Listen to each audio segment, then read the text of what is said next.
இந்த உமா குட்டியை கேட்டால் தான் என் மனசு ஆறுதலையாக இருக்கும். மீனாத்தை வாங்கிக்கிட்டு யார் விட்ட போய் மீனானோ மீன் பிடிச்சி எல்லாம் வாங்கிட்டு வந்தேன் தெரியல. நம்மளுக்கு தெரியாமல் அப்படி ஓடுறாளே, நம்ம என்ன கேட்டு வாங்க போகிறோம். ஏன் அப்படி ஓடுணும்? கூப்பிடுவோம் அவளை. அடே உமா, அடே உமா, ஏ உமா, உமா. ஏன் அப்படி கத்துறீங்க? உமா அம்மான்னு கூப்பிட்டு என்ன சரி அப்படி என்ன சரின்னு கேட்கலாம். அதே சரிதான் நான் கேட்குறேன்.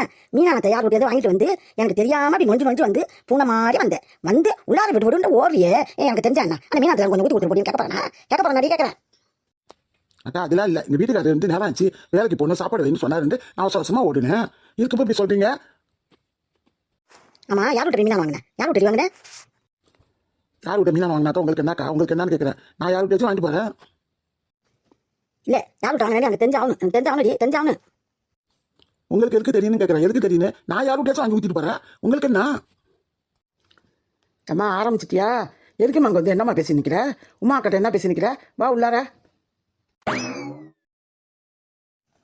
வந்துட்டாளா? நேரடி வாசம் நான் வீட்டில் உட்காந்து தானே. வீட்டில் இந்த நீங்கள் இருக்கீங்க. ஏ கீதா, உங்கள் அம்மா படுற பேச்சை பற்றி உங்கள் அம்மா பேசுகிற பேச்சு நான் யார் விட்டாச்சும் கொஞ்சம் நானும் வாங்கி ஊற்றிக்கிறேன். அதுக்கு என்னடி உங்கள் அம்மாக்கு என்னன்னு கேட்குறேன். நீ யார் விட்டு நானும் வாங்கினேன், எவ்வளோ விட்டு நானும் வாங்கினேன், ஏன் ஓடுனேன், இதெல்லாம் என்ன கேள்வி? நான் யார் விட்டாச்சும் நானும் வாங்கி ஊற்றிக்கிறேன். உங்களுக்கு என்ன? ஏம்மா அதுவோ வீட்டில் அது எங்கேயாச்சும் வாங்கி ஊற்றிக்குது உமாக்கா. உனக்கு ஏங்க அதெல்லாம் பொறுப்பு? நீ எதுக்கு அதை கேட்டு வம்போது நினைக்கிற? என்னாச்சு உனக்கு? உள்ளார வரியா பாப்பா கூப்பிட்டு சொல்லிட்டான். வந்து அப்பா கூப்பிட்றான். ஏய் உமா, சொல்லாமல் போகக்கூடாது. நீ வீட்டுள்ளார சொல்லு. யார் விட்ட போய் மீனா வாங்கினேன் சொல்லு. எனக்கு தெரிஞ்சாகணும். இப்போ சொல்லு. ஏன் உங்களுக்கு தெரிஞ்சு என்ன செய்ய போறீங்க கேட்குறேன். ரொம்ப அதிகாரமாக பேசுறீங்க. என்னத்துக்கு அதிகாரமாக பேசுறீங்க கேட்குறேன். உங்கள் வீட்டில் நான் குடியிருக்கிறதுனால உங்களுக்கு எல்லாம் தெரியணுங்கிறீங்களா? ஆமாம், அப்படியே வச்சுக்கேன். என் வீட்டில் குடியிருக்கிறல அதனால நான் கேட்குறேன். நீ யார் விட்ட வாங்கிட்டு வந்த, யார் விட்ட குழம்பு வாங்கிட்டு வந்த, அது எனக்கு தெரிஞ்சாகணும். ஐயா இது என்ன பெரிய வம்பா இருக்கு? குடியிருந்தான்னா உங்கள்கிட்ட நான் சும்மா இருக்கிறேன், வாடகை கொடுத்து தானே இருக்கிறேன். சும்மா ஒன்றும் இல்லையே. மாதம் 2500 கொடுக்குறேன் அந்த வீட்டுக்கு, வீணா போன வீட்டுக்கு. இந்த மாதிரி பேசுறீங்க. நான் யார் விட்டு ஆணவத்தி வாங்கி ஊற்றிக்கிட்டானா, குழம்பு வாங்கி ஊற்றிக்கிட்டானா? உங்களுக்கு என்னக்கா? அம்மா சும்மா இருக்க மாட்டேன். நீ இப்போ இருக்க மாட்டேன்னு கேட்குறேன். இப்போ வீட்டுள்ளார வரப்போறியா இல்லையான்னு கேட்குறேன். ஏய் உமா, உங்கள் அம்மா இழுத்துட்டு உங்கள் அம்மாவுக்கு என்ன வந்துச்சுன்னு தெரியல. ஐயோ நல்ல டாக்டர் கொண்டு காட்டு. ஏடி நல்ல டாக்டர் காட்டுங்க. எனக்கு பைத்தியமா பிடிச்சிருக்கு. பைத்தியம் பிடிச்சிருக்காது என்ன? உங்களுக்கு பைத்தியமே தான் பிடிச்சிருக்கு. அதனால தான் அப்படி கேட்குறீங்க. அடுத்தவங்க எப்படி போனா தான் என்ன உங்களுக்கு? எதுக்கு அப்படி துடி கேட்டுட்டு இருக்கீங்க? ஏன் பிடிச்சிருக்கிற? ஏன் இருக்கிற? நீ வீட்டுக்கு வரப்போறியா இல்லையா? வந்து ஆகணும், வா. கை ஊறி நான் வரேன். கை ஊறி நான் கையை விட மாட்டேன். நீ வா உள்ளார வா. கை வலிக்குது. ஊறி நீ வீட்டுக்கு வரமாட்டேன், வா. உமாக்கா நீங்கள் ஒன்றும் நினைக்காதீங்க. அதுக்கு என்ன வந்துச்சுன்னு தெரில. நல்ல விஷயம் போ. உங்கள் அம்மாவுக்கு என்ன வந்துச்சுன்னு தெரில. உலை கொதிச்சிருச்சு. அரிசி போட்டு சோறு வந்தவொடனே வடிச்சு விட்டுற வேண்டியது தான். என்ன குழம்பு வைக்கிறதுன்னு தெரில. சீதாக்கா வாமா. நல்லா இருக்கியா? பையன்லாம் அங்கே ஸ்கூல் போயிட்டானா? எல்லாம் போயிடுச்சு அக்கா. உலை வைக்கிறீங்களா? உலையெல்லாம் வச்சுட்டேன். அரிசி போட்டு கிண்டிகிட்டு இருக்கேன். அது பிடிச்சி போன மாதிரி போயிடும். ஓ அப்படியா? அக்கா நான் உனக்கு கேட்டால் இல்லைன்னு சொல்லாமல் கொடுப்பீங்களா? ஏன்டி என்ன ஏதாவது பொருள் வேணுமா?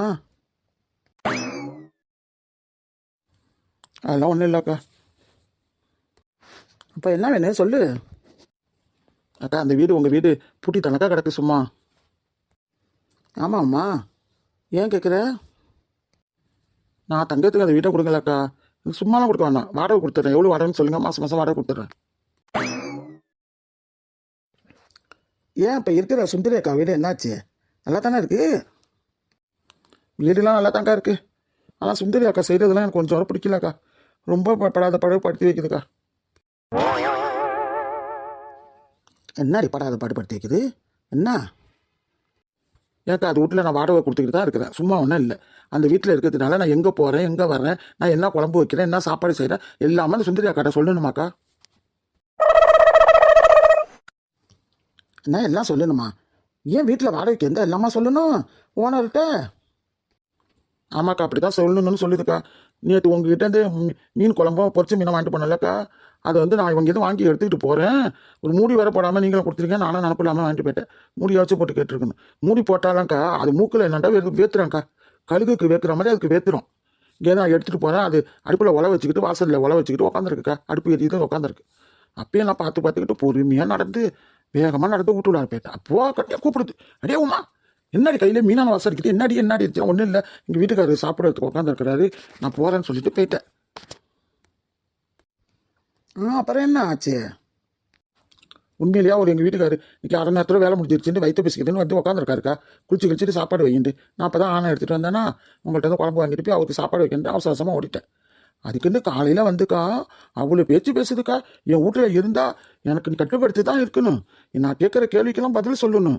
யார் வீட்டை போய் குழம்பு வாங்கிட்டு வந்தேன், என்ன குழம்பு, ஏன் இப்படி போனேன், எனக்கு நொஞ்சிக்கிட்டு போனேன், என்ன அப்படி இப்படின்னு பேசுதுக்கா. இதே நடி வம்பா இருக்குது. வீட்டில் வாடகைக்கு இருந்தா அதுக்குன்னு இது சொல்கிறதெல்லாம் நம்ம கேட்டுட்டு இருக்கணுமா? அப்படி தான் கேட்டுக்கிட்டு இருக்கணுமாக்கா நான். இல்லைண்டா உங்கள் வீட்டை காலி பண்ணிடு அப்படி எப்படி ஏசுது. கடந்தா பொண்ணு வர வந்து சத்தம் மட்டும் அப்புறம் இழுத்துட்டு போயிட்டா. நானும் நல்லா கேட்டு விட்டேன். உனக்கு பைத்தியமாக முடிச்சிருவோம், அம்மா கொண்டு ஒரு நல்ல டாக்டரை கொண்டு காட்டுன்னு சொல்லிட்டேன். அப்படி தான் சொல்லணும்.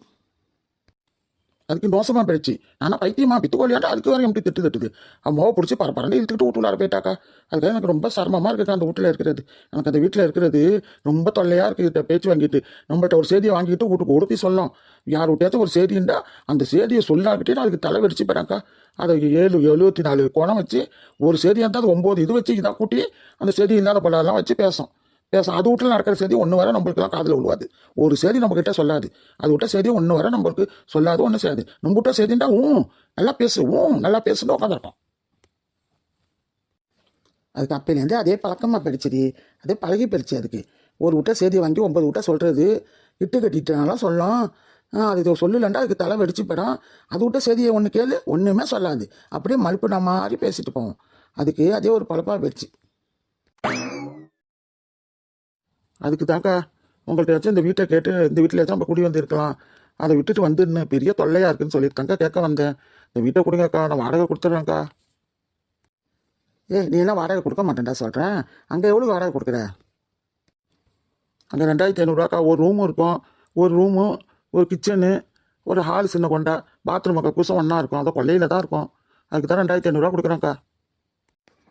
இது ஹால்லாம் கொஞ்சம் பெருசாக இருக்கும் உமா, பெருசாக இருக்கும். கிச்சனை கொஞ்சம் பெருசாக தான் இருக்கும். 2500 கொடுக்குறேங்க. ஒரு 500 சேர்த்து 3000 கொடுக்கலாமா?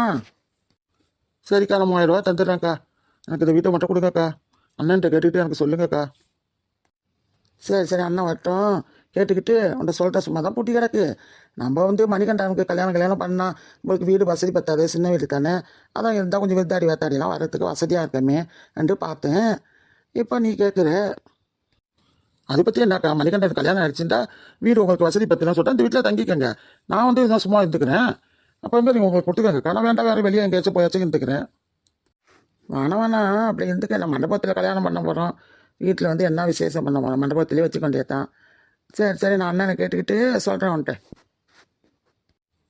அக்கா நிச்சயமாக அண்ணன்ட்ட கேட்டுக்கிட்டு எனக்கு ஒரு நல்ல சரி சொல்லுங்கக்கா. வீடு மட்டும் தரமாட்டேன்னு சொல்லிடாதீங்கக்கா. எப்படியாச்சும் எனக்கு இந்த வீடை கொடுங்கக்கா. அங்கே காலி பண்ணிட்டு வந்துடுறேன்.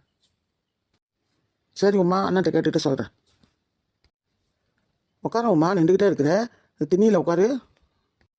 வேணாக்கா, வேலைலாம் அப்படி இப்படியே கிடக்கு. நான் சொல்லுன்னுட்டே வந்தேன். எப்படியாவது அண்ணன்ட்ட கேட்டுக்கிட்டே எனக்கு வீட்டை வாடகைக்கு கொடுங்கக்கா. ஒரு கமேந்திராதுங்கக்கா. ஏன்டி இவ்வளோ கஞ்சிட்டு நான் கொடுக்க மாட்டேன், சும்மா கொடுக்க போகிறேன். வாடகை கொடுக்க போகிறேன், நான் வீடு கொடுக்க போகிறேன். தரேன். அண்ணன்ட்ட கேட்டுட்டு உனக்கிட்ட சொல்கிறேன். நாளைக்கு வா நான் சொல்கிறேன். சரிக்கா, நான் போயிட்டு வரேன்க்கா. போயிட்டு வா.